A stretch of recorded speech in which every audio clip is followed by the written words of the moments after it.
I'd like to welcome everybody to the Abramson Memorial, and I appreciate your presence as you are all very important in my parents' lives. I said I was going to keep it together. We'll see how well that works. This is the love story of Dorothy and Firestone and Larry Abramson, two kids that met in Detroit at Cooley High School when they were 14 and 16.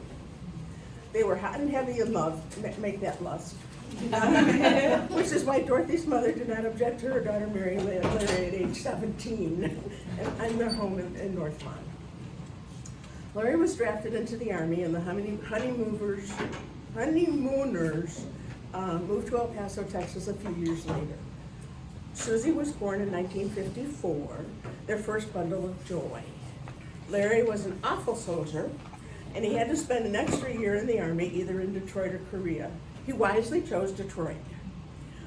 He got his training as an electronic technician working on the Nike missiles. So that kept him going throughout his entire career. They moved to Herman Gardens when Larry was still in the Army. Dorothy was happy to move back to Detroit, and then Larry got a job at Burroughs working on the defense contracts for the U.S. government. And then he stayed at Burroughs throughout his entire career. He easily moved into his role as plant chairman, fighting for the union members. Wait, there's more. I was born in 1956. The young family moved to Oak Park a few years later in a small 900 square foot tract house on Albany. Life was good, even though money was short. Dorothy went back to school when both kids were in school full time and became a special ed teacher. She subbed in Detroit and decided it wasn't for her when a kid pulled a knife on her. She said that was enough. So she went back to school and received her master's in Ed Psych and a certificate in gifted education. Somewhere during that time, we moved to the north side of 9 Mile on Woodvale to gain basement and air conditioning. Dorothy worked as an educational psychologist in Detroit, Berkeley, and finally in Dearborn, from where she retired at 62. She loved her work helping students and learned to speak Arabic so she could talk to their parents. Larry retired long before Dorothy and would wake her up in the morning telling her that she had to go to work to keep him in the style for which he had become abundantly accustomed. And during the summer, before my mom retired, they would fight over who was going to the grocery store.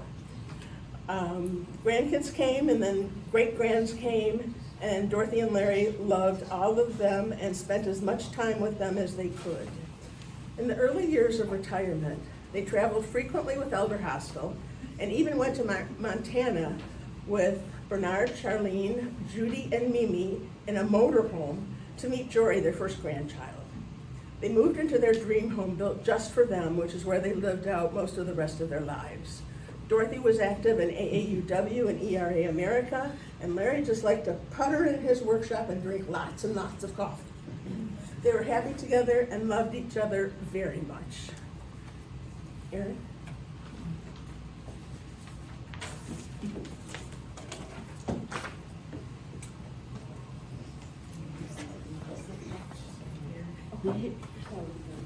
I already can't keep it together looking at all these pictures.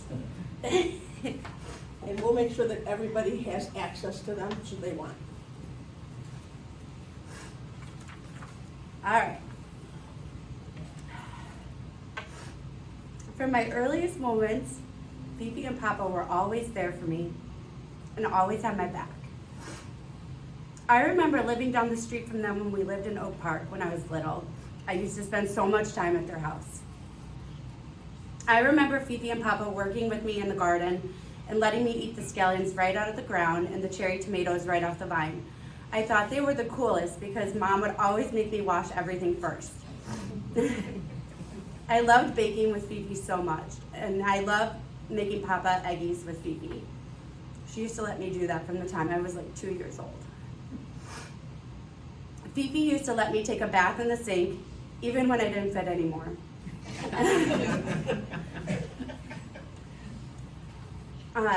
Papa had this workout mat that he would roll me up in like a cocoon, and we would laugh so hard because I would jump up and down and had no arms. I remember when Fifi and Papa put me in a box and left me on Beaky's doorstep and rang the doorbell and ran away. Me and Fifi would eat popcorn in the bed, and Papa would always come in his Mickey Mouse boxers and yell at us not to get popcorn on the sheets. And of course, we always did on purpose. I would fall asleep with Fifi, and Papa would carry me into bed, and then I would crawl back on the floor secretly and snuggle with him all night, and Papa never cared. Around Easter every year, Mom, Fifi, and I would take bunny candies, and we smushed them and put toothpicks in them and place them all over for Papa and Bunna to find secretly. And Papa would get so mad, but not mad in a mad way, but mad in a silly way. One time, Papa and I crashed Dory's birthday sleepover. I wasn't invited, and I was so sad. So we put on masks and our nighties, and we walked over and crashed the party. And we thought we were so cool. And side note, this was one of the memories when we went to go visit that he specifically remembered right before he passed away. It was really sweet. He kept telling me over and over. Papa loved blow drying my hair. Every time I took a bath or shower, he was always there waiting with the blow dryer and did the best job. And no one could ever give a blowout like Papa. He even carried that tradition on with Hannah. And boy, did he love my Pippi. For those of you that don't know, that's what he called my belly button. It was always a hot topic of conversation. When I was a kid, I stuck my thumb and played with my Pippi. He always tried to steal it from me. And Papa's claim to fame was that he cleaned his Pippi with Windex, and he had the cleanest Pippi on the east side of Lake Michigan. I'll never forget when Mom and Dad said we were moving to Chicago. It was the saddest day ever because I thought I was never going to see Fifi and Papa again. I was 7, I think.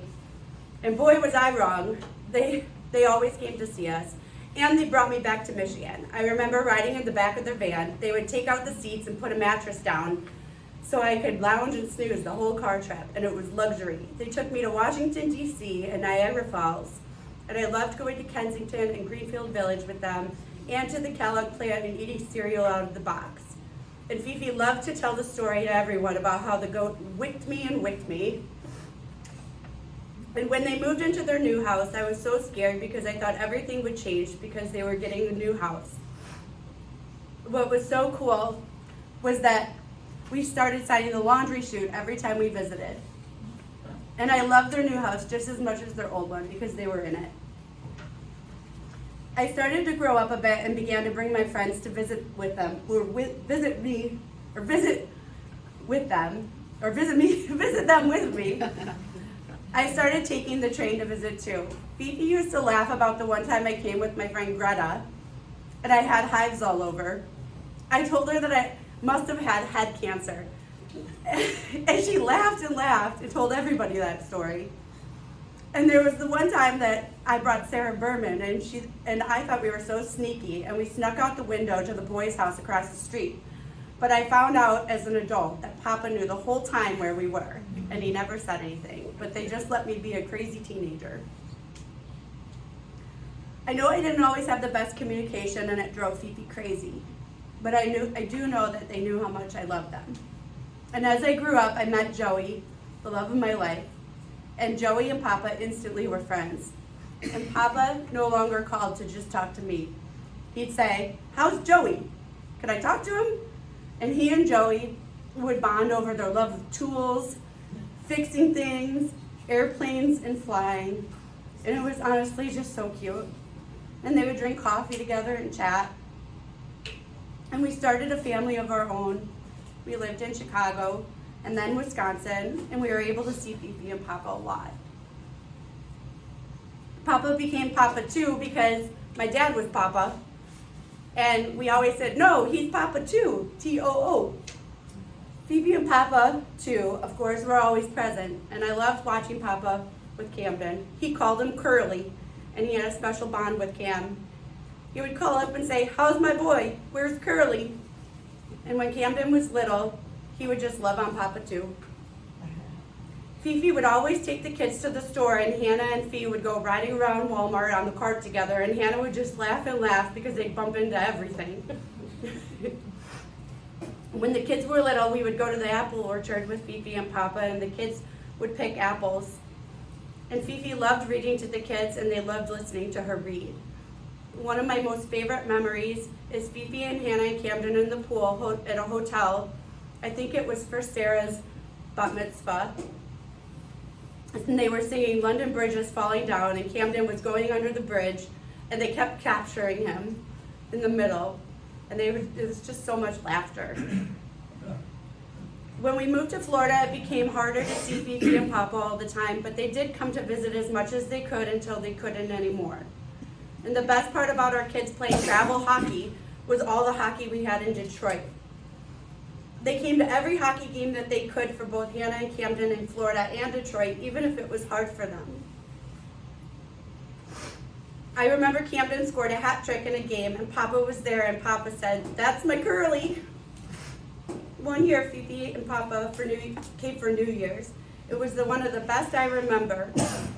Me, Joey, our kids, Jory, and her family played tricks on my dad and Debbie, making them think we spilled wine on my dad and Debbie's expensive rug while they were out of town. We celebrated when the clock struck 12, and we looked back and we saw Fifi and Papa share a New Year's kiss that was so sweet. It was such a nice memory that me, Joey, and the kids won't ever forget. One of the best things about moving back to Wisconsin was how much time we got to spend with Fifi and Papa towards the end. Before Papa passed, we came to visit in November, and although I know it was so hard on Fifi at the time, one of the best moments was when in the morning there was a pot of coffee made. And Fifi said to me, "Did you guys make that pot of coffee?" And we said, "No," and Papa proudly said, "I made it." And she said, "What?" And he said, "The kids are here." And Fifi couldn't even believe that he had done that because it had been months since he remembered how to do it. At 3 in the morning, I woke up and Papa was awake, and me and Papa had what we called a 3 a.m. party. We talked and talked all about his memories of me when I was little, specifically the party crashing, and about his love for Fifi and when they were young. And boy, did he love his Fifi. And when Papa passed, we came to visit Fifi in April before she moved, and one of my favorite memories was her playing piano with Camden, and her chatting away with Hannah about her boyfriend, asking all sorts of questions she didn't want to answer, but she did anyways because she knew it was just Fifi. And then Hannah and I came back in May to visit again for hockey. And in the very end, when we came in December, we shared so many laughs and memories. And I'm so happy that we were able to spend Hanukkah with Fifi. She said 2 days before she passed away, "Do you know how long it's been since I've celebrated Hanukkah like this?" And we brought her presents and made her smile as she watched the kids open the gifts that she bought for them. It wasn't about the presents though, it was about her getting to share the moments with her great grandbabies and me, Joey, and Bunna. Most people know that Fifi wasn't a big believer that there was anything waiting for her after she passed away. And it was really beautiful watching her go through the transition of believing. I believe having us there helped her find her way to Mom and Papa. She asked Bunna, Joey, the kids, and I, "Do you think I'll see them when I get there?" To which we replied, "We know they're already waiting for you." And when she said she couldn't wait to get to Northport with Papa, then I knew she believed and that they were there. We were able to spend such sweet moments together that I'm really grateful for. And when Fifi was nearly gone, she called for Hannah to come hug her. And then she called for her sweet baby boy, Camden. And I know she saw Mom and Papa when she took her last breath, and she opened her eyes and turned and opened them and looked at me. And then I knew she saw them. I felt it and I knew they were there. And while the memory made me sad at first because she was gone, it now makes me happy because I know it was her telling me that she saw them. And while these memories are really hard to share, I'm lucky, really lucky that we were able to have them. And every time I hear a chickadee, I think of Fifi and Papa. And I know that they're together somewhere, Papa in his Mickey Mouse boxers, and Fifi with her crosswords, with my mom hand in hand. Thank you. So beautiful. Joy.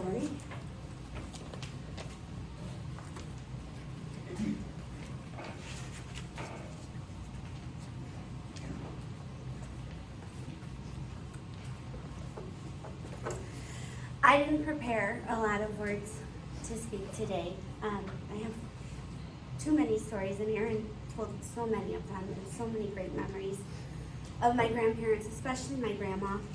She played the biggest role in my life. And as much as I feel that a huge part of my heart is gone, I would not be the person that I am today without either of them. Many children don't get to know their grandparents the way I got to know mine. They were not typical grandparents. They were part of the tribe that raised me. And every day that I pick up the phone to call my Fifi, to tell her something big or something small, I stop myself before the tears start to fall. And without fail, I look outside, and there's always a beautiful butterfly or a bright red cardinal. I know that all I ever wanted to do was make them proud, and I know that I did that, and I will continue to do so. I will forever be grateful for my Fifi and my Papa, and the role models and the teachers they were, and most of all, my best friends. Thank you.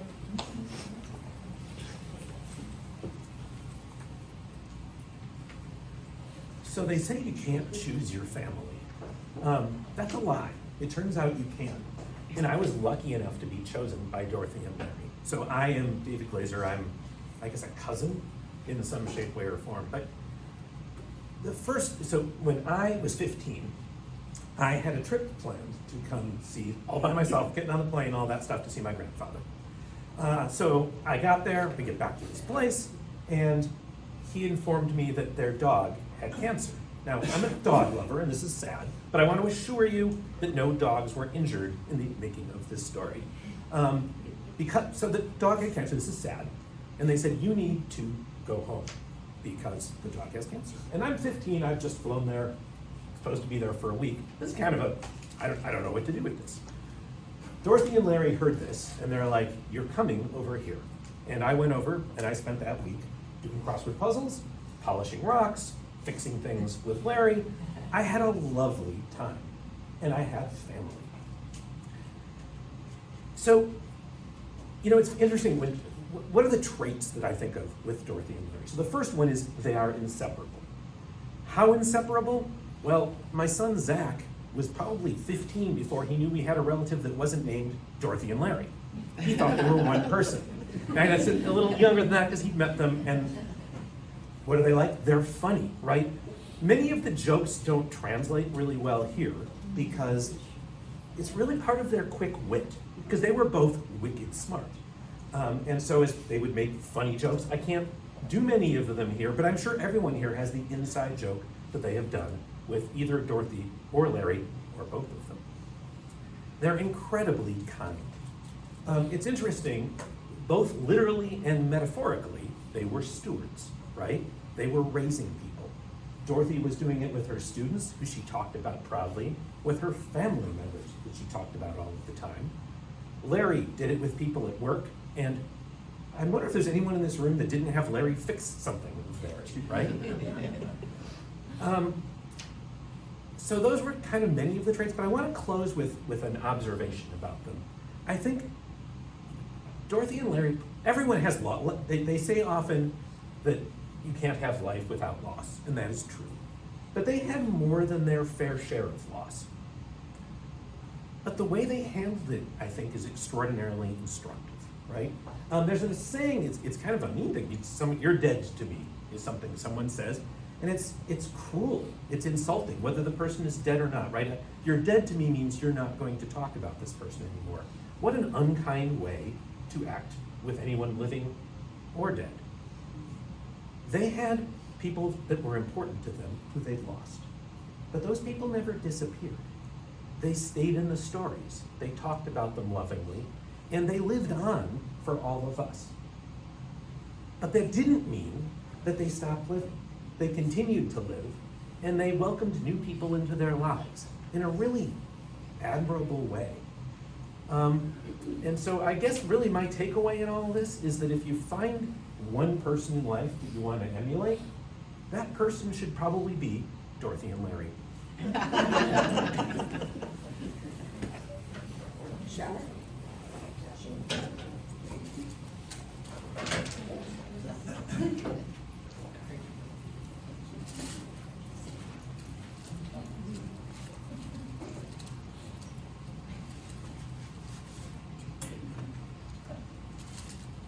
I'm Charlene Firestone. I married into the family when I married Dorothy's brother, Bernard.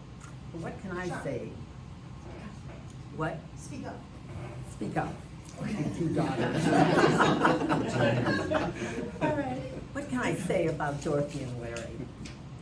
Dorothy and Larry, my sister Nancy, her husband Mike, and me and Bernie, we made a triple play many Saturdays nights, going out to dinner or doing something fun together. And we also traveled together to fun places like Sanibel and St. Croix. Our special place was Northport, Michigan, thanks to our next door neighbors. We walked the beach, picked fresh cherries, played games. Larry spent a lot of time with his fly swatter wherever we went. And when he was done swatting the flies on the inside, he went to the outside to get them too. And, oh, I'm gonna lose the little thing I just sort of got. Larry and I had a special kinship because we both married a Firestone. And we always had a lot to talk about because of that. I am sure you agree with me when I say that Dorothy was the smartest woman I have ever known, and also extremely clever. She was also always working a crossword puzzle, reading a good book, and she made sure that she made recommendations to me when she really liked a book. I was a lucky woman on that point. And she also checked in with me regularly to make sure that I'd really read the book. Most of all, she kept me laughing all of the time. And Dorothy wrote poetry, and here's one of my favorites. It happened to be the only one I could find at the moment. So, but this is in honor of my hysterectomy that she wrote a poem. And this was in the winter of 1985. Auntie Charlene is doing good, so much better than we thought she would. She's trying as hard as she could. Good old Auntie Charlene. Auntie Charlene looks really sweet from the top of her head to the tips of her feet. Even her stitches are probably neat. Good old Auntie Charlene. Auntie Charlene needs her rest. Listen to her, she knows best. So Beaky, my husband, don't you be a pest. Good old Auntie Charlene. Auntie Charlene is doing well. How do we know? How can we tell? Could it be her farts are beginning to smell? Good old Auntie Charlene. Thank God this is the end of this verse. It couldn't have been any worse unless we made fun of the nurse. Good old Auntie Charlene. And that was good old Auntie Dorothy, clever, smart, wonderful. And good old Larry, he was a sweetheart, really. And, oh, and yes, let's not forget, most of the time, is it time to cuddle? Looking here. I came across a poem by W.H. Auden in the tradition, in our Jewish tradition, we honor the anniversary of our loved one's death by lighting a candle that burns for 24 hours. So this is how I will remember Dorothy and Larry. At the opening of the buds and the rebirth of spring, I remember Dorothy and Larry. And at the shining of the sun and in the warmth of the summer, I remember Dorothy and Larry. And as long as we live, Dorothy and Larry will live, for they are now a part of us. Thank you very much. Thank you. Leanne?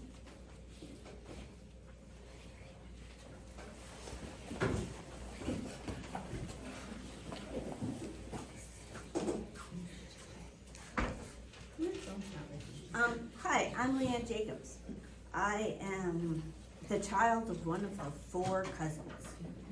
Dorothy, Beaky, my father, Mark Jacobs, and David's mom, Rena. So my brother and I were in a weird position in that our parents were both only children.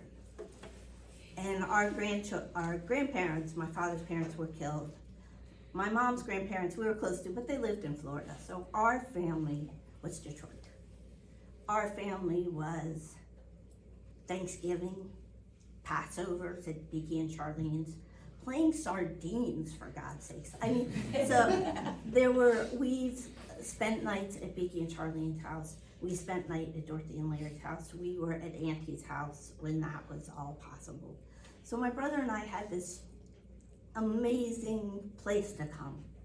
When we came to Washington, we lived in Washington all along. Occasionally the Glazers would come. Dorothy and Larry, when I bought my first house, which is still the house I live in, they came. There was always something. My brother is currently in Japan. He's a teacher, like many of you, like many of our family. So he says he's sorry he can't be with us. Sorry, I'm the mushball. He's the one who can talk. So Dorothy and Larry and their extended family, these are Stephen's words because he writes grants, he talks to people all the time, it's ridiculous. So Dorothy and Larry and their extended family were some difficult to find amalgam of grandparent, aunt and uncle. They were our cousins. It was all very confusing, but all very loved. That's all it was. He's saying in first grade, he was talking about Dorothy's later life when, as a special educator, my nephew was on the autism spectrum. He was always misdiagnosed and wasn't really diagnosed till he was 18. But as soon as they got something that some educator was trying to define in Noah, it went to Dorothy. And she would always read it and say, they're doing right by him, this is what they're doing, it's okay. And that was really important for our family. Larry's wooden birds now live from our parents' home in our home. So there was 3 of them. So I got 2 because I'm the youngest and Stephen only got 1. As we got older and my mom was no longer with us, my brother and my father lived in Rochester, New York. And my brother, unfailingly patient, with probably the most difficult of the Firestones, would get my father from Rochester, New York to Detroit to spend time with Dorothy and Larry. And as combustible and crazy as the 3 of them could be, they continued to be. And it was important for my dad, and it was important for Dorothy and Larry. And there was just so much love. Stephen says, the last time that I brought them together, Dad required more support and management than he had in years past.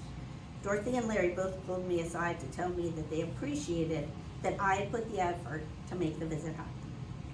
Larry told me, if I had a son, I'd want him to be you. Thank you for the time. Thank you. Me too, listen, Judy.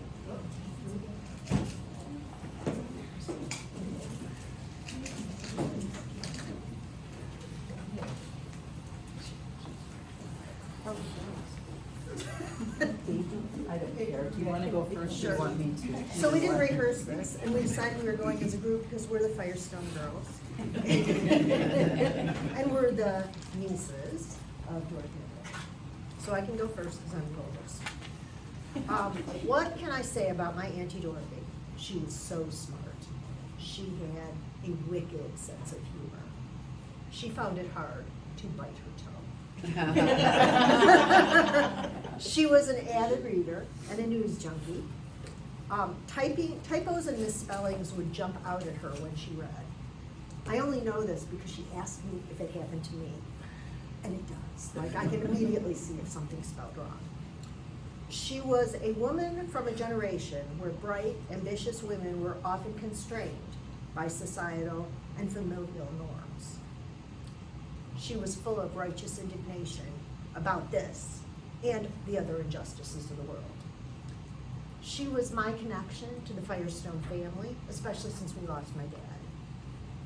I don't have a lot of memories of Dorothy. Growing up, there were birthday parties, of course, and Thanksgiving dinners and seders. When I was about 10, she asked my parents if she could IQ test me for one of her educational classes, her psych classes. I remember being very honored at that time, but also terrified that I would be a dud. What I really remember and cherish through the last year, when Jane and I would come over to help her clean out the Farmington condo. We sorted through the basement storage stuff together and decided what to keep, what to donate. We found old school papers from her college days. We found lots of cardboard mailing boxes that I think Larry collected from the post office, bags of plastic containers, several Trivial Pursuit games, suitcases, and boxes of supplies to make Larry's wooden birds. She marveled at my ability to sort and organize, which of course she recognized because she had that same organizing gene that runs strong in our family. When she moved to the assisted living apartment, we visited frequently, bringing lunch, our 2 dogs, we hung pictures, moved furniture, and watched one of the January 6th hearings with her, which was a lot of fun. And Jane even replaced the toilet seat. During her visits, we talked about her childhood with my dad, her dad, who died when they were teenagers, and her early life with Larry. She could tell the best stories, and she never minced words, ever. Dorothy was always the first and most reliable responder to our travel journals, because we travel a lot. She sent pithy comments. She also started sending a news summary to Jane to keep her abreast of what was going on. And Jane and I are happy that we had the last couple of years to get to know Dorothy. We plan to continue to raise hell, to ask hard questions, and to play Wordle daily in her honor. What I learned is I want to go first next time, because crying through all this, it makes this very difficult. Okay, so a lot of my memories of Auntie Dorothy and Uncle Larry are from our shared vacations we took as kids to Northport. And again, as adults, we were lucky enough to go back with our own kids and have our aunts and uncles there. As a kid, I remember rousing games of Oh Hell and Hearts with Dorothy. A group of us, oh my God. A group of us gathered around the dining room table. Uncle Larry, as already many have mentioned, had his fly swatter. Always. And always the one. That is one of my, oh, did it come right? Perfect timing. Good job. And always the one to invent and improve.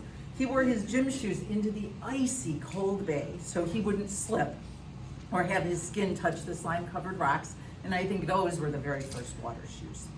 Uncle Larry was also a great storyteller that I never appreciated till our later years. Many a tale from throughout his life. While I was helping Charlotte for photos, I came across a photo album that I brought with me today that was titled, in part, The Firestones Michigan Family Vacation 1949. So Dad was about 14, and Dorothy, I think maybe had just turned 16. In the photo album, Dorothy typed out, so it must have been done after, I can't imagine, she brought a typewriter with her, what today would have been known as a blog, but very detailed oriented, and I wanted to share a few of those entries. And we know Dorothy and Bernie had a special bond right at the beginning, but when they left the very first day, Dorothy wrote, Bernard and I spent the first 15 minutes kidding Mom about her driving, bothering Daddy, and trying to out-wisecrack each other, which is harder than when we realized, she writes. At one point, Dorothy details the time they got up and on the road, which for me rang a bell because we, as kids, and even now as adults, get up early to go on vacations up and out of the house. So Dorothy writes, Saturday, July 16th, 1949. We started our day very uneventfully by having Bernard wake up Mom. Now remember, he was 14. I'm not sure why that happened. No wonder she had to be awakened. Finally, an hour and 10 minutes later, which would be what, 5:40, something like that, 5:50, we were out of the city. For those not wanting to do the math, that means they were up and out of the house before 6 a.m. In another entry, the third day, Monday, July 18th, by 7:20 a.m., everyone was up. At 8 a.m., we were out of the place, and at 8:15 a.m., we were well on our way to Newberry. My sisters and I were always early birds, and now I think I know why. But Dorothy and Larry, who met at a very young age and were together through it all for 70 years, through the love they created with their kids and their grandkids and their great-grandkids, and the unavoidable sad times that make up a life well lived, the two of them together, well, they were a force, weren't they?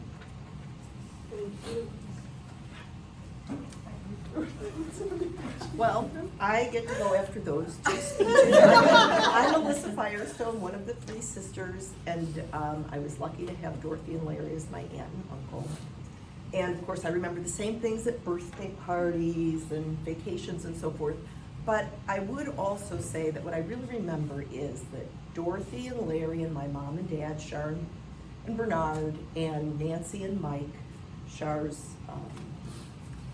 sister and brother-in-law, they had so much fun together, and they were zany and raucous and extremely rude together. And they really showed me as an adult how much fun you can have in your irreverence. And I just want to say, they set a high bar, because in reality, I don't often have as much fun as they did. That is, we knew that they had. So there's that. But when I grew up, I got to know Dorothy in a different way. She was a school psychologist in Dearborn, and I was a young new teacher, and she did share some stories with me. So one of the stories she shared with me was that if I had a child struggling with reading, if I taught the word shit, they would never forget how to pronounce SH or any other word like that. And I did not get that in teachers. And the other story that I really recall that she shared with me is that she'd been counseling a young Arab boy who was gay. And that after her sessions with him, he came back. He was dressed very colorfully. I think he was wearing makeup and a Dracula cape. And he thanked her for all the help that she gave him. And that really there's no greater reward as an educator than to be thanked by your students for the help that they give you. When I got married and I had a house, Dorothy had a beautiful garden, and she shared with me her daffodils, her big King Alfred old-fashioned daffodils, and her black-eyed Susans. And what I'd like to say is my whole front yard is full of Dorothy's plants, because they thrived and they multiplied, and I didn't have to do anything. She knew to give me the very best gift that's going to endure forever. And I'm very grateful for that, and I get to think about her when I see my garden. I wanted to share this about Uncle Larry, who, as everyone has said, is a real fixer, and he was so ingenious with things that he did. And of course, my dad didn't do that at all, so it was really miraculous that he could. But this is a story about their house that I visited, a year or so ago, and that we were renovating our kitchen, and I was looking for organizational things that I could put in our kitchen. So I'm looking at everything, and I'm asking, well, you have your utensils here, where did you get that? And you have your cookie sheets here, where did you get that? Blah, blah, blah, blah, blah. And what I'm told is, Larry did it. Larry went to the hardware store, he picked up a few things for a couple of dollars and blah, blah, blah. And here I went to Amazon.com and I spent a fortune on the same thing, when really I just should have asked Aunt Larry or my husband. So my takeaways are this, that we should always share inspirational stories with people, like Dorothy did for me. We should always give things that will thrive and multiply, and actually many things will without that much effort. Really wonderful things. And then the last thing would be, go to a hardware store, don't go to Amazon.com. Thank you all.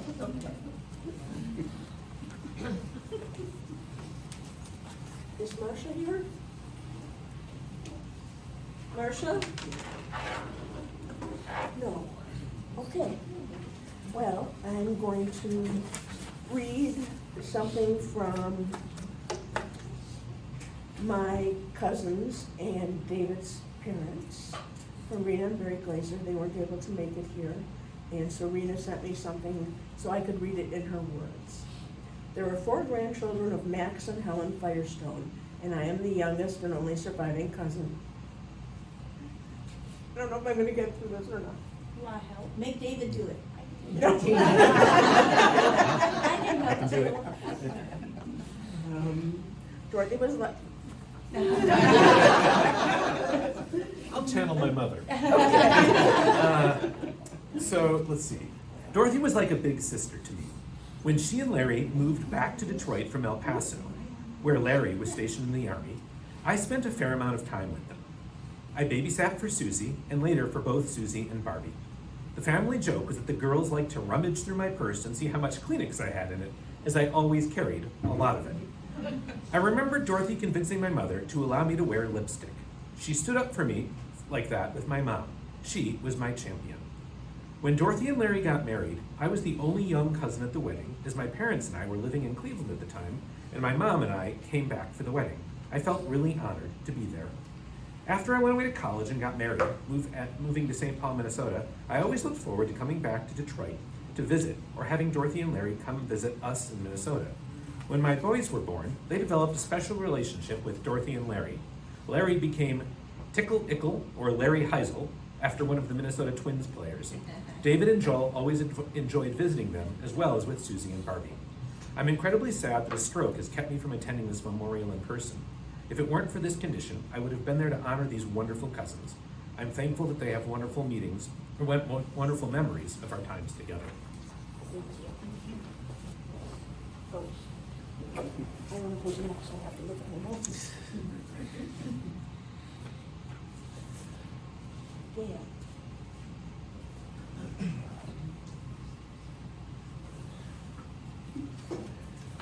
I'm privileged to be part of the chosen family. I met Dorothy the same year I met Mary and Marilyn. We were part of the cadre of teachers going through the gifted program at Wayne State. You've all mentioned that Dorothy herself was very gifted, and she was excellent at recognizing that in other people. It's one of those friendships, and you probably all have them, that lasted throughout the years. It's been 45 years, and we continued to get together when we finished our program. We got together at least 4 times a year. We'd each host at first, and then we'd choose 4 restaurants. And then I moved to Arizona. That was a questionable decision, but we still continued to get together every summer when I came back. Dorothy was a very special person. I would hear from her. She'd send me jokes. She probably sent them all to you too, cartoons. And we were always on the same wavelength. So I really felt in her, she was a kindred spirit, a sister, sometimes a mother, always a cheerleader. And I'm pleased to hear she was that way with every person in her life. Thank you for sharing her with me. Thank you. Dad, did you want to say anything?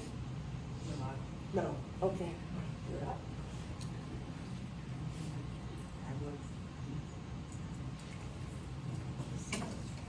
Do you need some help?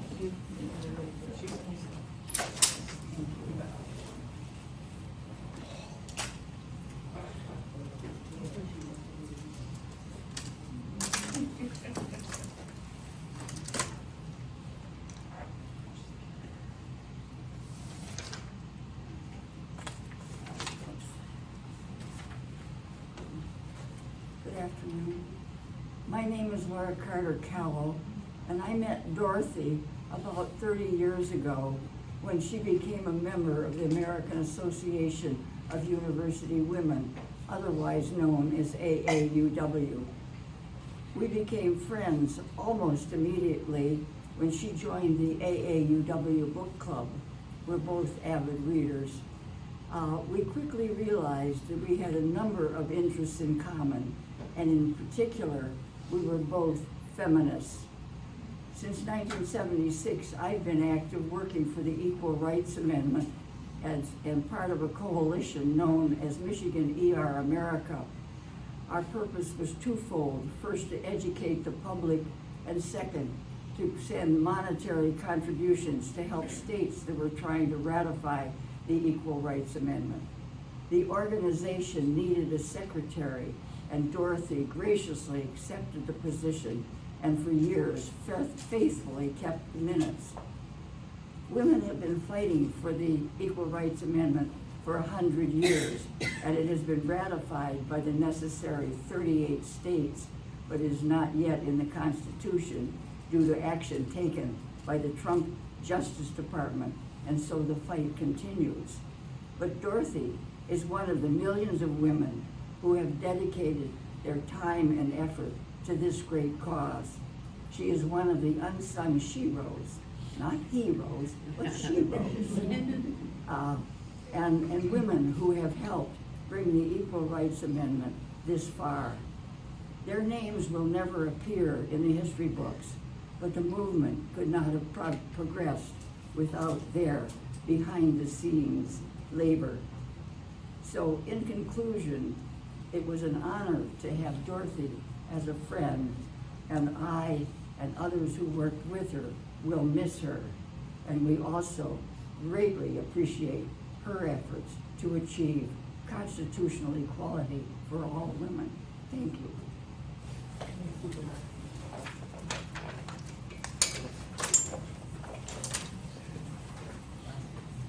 Is there anybody else who'd like to speak? Ron, you're up.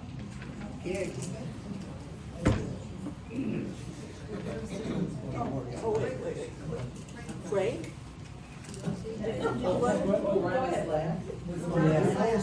I'm closing. I'm the big selfie. Go ahead.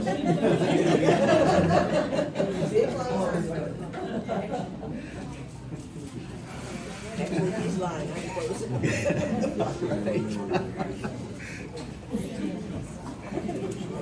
I'm Frank Callis. I'm married to Alyssa for how many years now? Project. Okay. I'm Frank Callis. I'm married to Alyssa for 35 years now. And I was very happy to marry into this family. Dorothy and Larry were great people. I just have two memories to share.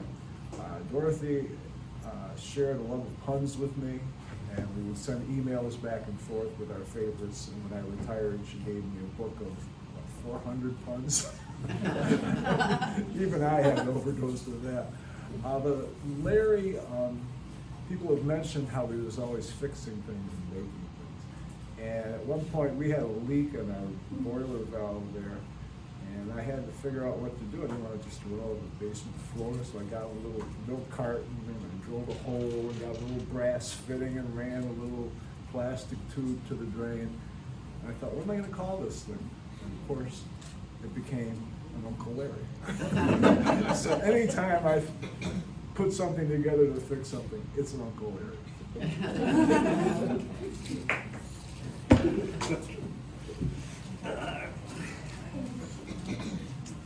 I'm going improv. Uh-oh, 5 minutes and that's it. It might not be that long, but a lot of what was said today are things that I would have reflected on. But I think back 51, almost 51 years ago, July would be 51 years ago, I was sitting on my front porch, Oak Park, Michigan, smoking a cigarette, contemplating life, and our next door neighbor comes home with her friend. And her friend and the next door neighbor come over and talk to me. And I can't remember the exact conversation, but I remember the last sentence. Do you want to join a band? And we found a new band member, Susan Abramson, my late wife, and the oldest daughter. 2 weeks later, if my recollections are correct, I got to meet the parents. And those of you that have some memory of me at that time, I was freshly out of the Army. I was growing my hair long. I had a little bit of a mustache. I used to wear a field jacket. And I owned a taxi cab. And being the daughter of girls, and now granddaughter girls. I can only imagine what they thought when I was being introduced to the parents. It was, oh my God. Now I know for years we had a little contentious relationship. And especially when the decision was made that we were gonna move to Alaska, Susan and I. And I could only see it in their faces. They're going to Alaska. I found out a little bit later they were really happy that we stopped to see a friend of mine in Montana, and that's where we settled, because that was a lot easier to get to than Alaska. And we also found out that Jewish people don't make good pig farmers. That was a lesson learned. But over the years, Dorothy and I had a really strange relationship. And as somebody already mentioned, she always wanted to give me an IQ test, but I never did. But the one thing I'll think back is when Trivial Pursuit was big, and Dorothy and I would be playing Trivial Pursuit, we were always partners. And we always, pardon me, kicked ass. Because when it came to music and current movie trivia, I was there. Dorothy knew everything else.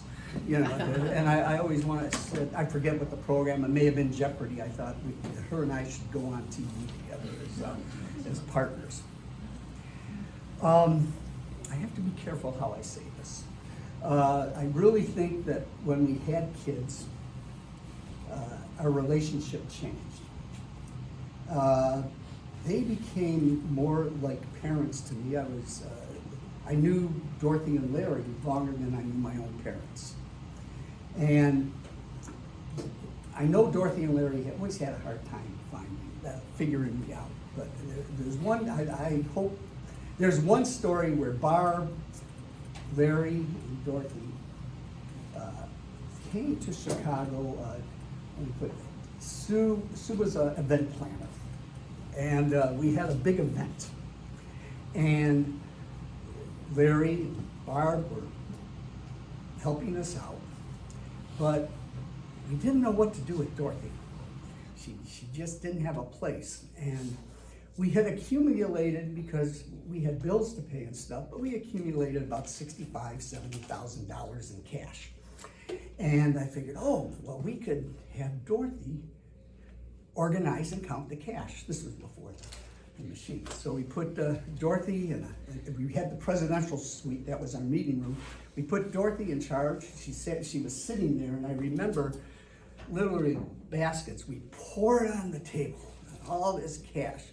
She was so flustered because she'd never seen $70,000. Really, I hadn't either. That kind of money. But she, I forget if it was you or your dad had to come in and organize all that money. But Must have been my dad. Must have been your mom. But I think she realized that we're running a business, and we were business owners. When Sue passed away, which it was hard for everybody, they really stepped in with me and my family. And then I met, if you don't know, my bride-to-be after 14 years. They accepted Debbie's family as our own, which was, it meant a lot to me. And it just helped when the process is as we all know, when you lose somebody. So the acceptance just made it easier. And like I said a little while ago, Dorothy and Larry were parents to me, and they're going to be greatly missed. There's a lot more stories I can tell, but I was only limited to 5 minutes. Okay. Okay, here we go. Let's see if I can do it this time. My mom never met a stranger. Her friendliness resulted in people she didn't know telling her their life stories. She did the New York Times Sunday Puzzle in ink and rarely made mistakes. She had a keen wit and didn't suffer fools gladly. She enjoyed life, especially with family. My dad was a kind and gentle man. He was often quiet, but once he got going, it was really hard to stop him. He liked to build things and could fix anything. He made wonderful jewelry for a time, and then he started carving birds, and they are amazing. Even though it took him a few generations to show his love outwardly, I knew I was loved unconditionally. My dad was my best friend. Hang on. We had a ritual where every Sunday we'd go to Home Depot, whether we needed anything or not, and then to Little Daddy's for breakfast. That was faithfully every single week. My mom and I were very much alike, so we spent quality time in short and frequent quantities. She would tell me something that she was going to do and found I was already doing it. We even finished each other's sentences. When Cody came, that's my puppy, we saw each other every other day so she could get her grand dog fix. My parents always cuddled and they went to bed holding hands. They were each other's best friends and could rile each other up like nobody's business. But they loved each other very much. Both of my parents have a lot of love to give, and being the target of that love is truly amazing. So I have some remembrances that hopefully I'll be able to tell much better because they're kind of funny. Susie, my sister, held a giant cucumber up to her ear like it was a phone and handed it to my mom saying, "Here, it's for you." Our folks took us west on 9 Mile Road past Telegraph when we were kids, when it was a dirt road, to pick apples and to see the cows. Both grandkids liked Papa to brush their hair because he was so gentle. Jory wanted to spend life with my parents, or at my parents'. Erin was running away from home to Phoebe's house when Susie found her at the end of the street crying because she wasn't allowed to cross the street yet. Papa took both Susie and I on our first dates to the movies when we were kids. We got dressed up and got to hold Papa's hand. Susie saw Bambi and I saw, "Hey there, it's Yogi Bear." Later in life, Papa would talk about his time in the Army, and with each iteration, his stories were embellished more and more. Phoebe used to make up a lot of songs for us, and she even made Erin her own songbook. JJ was about 3 when my folks visited, and when he learned they were leaving, he locked all the doors and turned off all the lights so they couldn't leave. On one visit to Washington, D.C. years ago, Stephen Jacobs put freshly sliced cucumbers in my mom's purse. To date, we have no clue why. Jory was combing my dad's hair as he was balding and said that his hair was so thin and sensitive. When Susie visited, we'd laugh so much that we'd roll on the floor laughing until our stomachs would hurt. It was so much fun. There are many more remembrances, but I ran out of paper. So thank you all for coming. Please enjoy the brunch and the flowers. If anybody wants to take them home, please do so. And it's open for business now. The food is up there. Yeah. Thank you. Thank you.